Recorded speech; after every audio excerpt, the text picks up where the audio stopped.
Hello everyone, আসসালামু আলাইকুম। কি অবস্থা সবাই, কেমন আছেন? সকাল সকাল ঘুম থেকে উঠে চলে গিয়েছিলাম আলদি বাজারে মাঠা খেতে। মুন্সিগঞ্জের ঐতিহ্যবাহী খাবারের মধ্যে আলদির মাঠা হলো একটি। অনেক দূর দূরান্ত থেকে এই আলদির মাঠা খেতে আসে মানুষ। এত সকালে সচরাচর ঘুম থেকে উঠি না বা ওঠার অভ্যাস নেই। আমি শীতে পুরো কাঁপুনি ছুটতেছিল আর মুখ থেকেও একদম শীতের ধোঁয়া বের হচ্ছিল। সকাল সকাল কুয়াশা ভরা আকাশটা দেখতে ভালোই লাগতেছিল।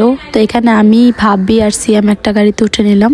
আরেকটা গাড়িতে ছিল সমাপ্তির হাজব্যান্ড আর রোজাপু ভাই। আমরা সকালে ঘুম থেকে উঠি না আর ওনারা আলু খেতে আলু নেড়াচ্ছে। মানুষ কত কষ্ট করে না, ঘুম থেকে ঘুমিয়ে থাকি তো কত কিছু টের পাই না। তো এদিকে আমরা নাবিলকে নিয়ে অনেক হাসাহাসি করতেছিলাম। নাবিল শীতে কান্না করতেছিল।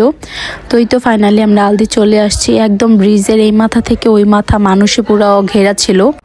তো এরপরে আমরা ভাইরাল দোকান খুঁজতেছিলাম। সবাই যে দোকানটাতে মাঠা খায়, কমল ঘোষের মাঠার দোকান। অন্যান্য দোকানে এতটা বেশি ভিড় ছিল না, কমল ঘোষের মাঠার দোকানে যতটা ভিড়। আর অনেক মাঠা এখানে পার্সেল করা হচ্ছিল।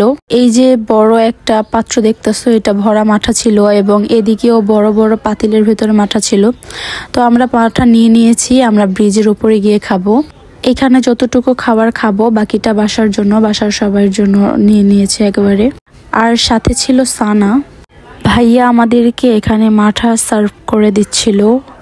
অনেস্ট রিভিউ দিতে গেলে আগের মতো মাঠার টেস্ট নেই। আমি একটু সানা মিক্স করে খাচ্ছিলাম। আগে মাঠার টেস্ট অনেক ভালো ছিল, এখন মাঠাটা একটু পাতলা হয়। আমার গ্লাসটা একটু ফাটা ছিল, গ্লাসটা দিয়ে মাঠা পড়তেছে। এমনিতেই অনেক বেশি শীত, অনেক ভোরবেলা ঘুম থেকে উঠেছি, তাও ঠান্ডা ঠান্ডা মাঠা খেয়ে আরো বেশি শীত যেন বেড়ে গেল। এই ব্রিজে দেখতেছিলাম কাঁচা সবজি বিক্রি করে, এখানে নাকি পাইকারি দরে বিক্রি করা হয়। তো ব্রিজের ওই পাশে একটা নিরিবিলি রাস্তা আছে, আমরা সবাই মিলে চলে গেলাম ওই রোডটাতে, একটু হাঁটাহাঁটি করলাম।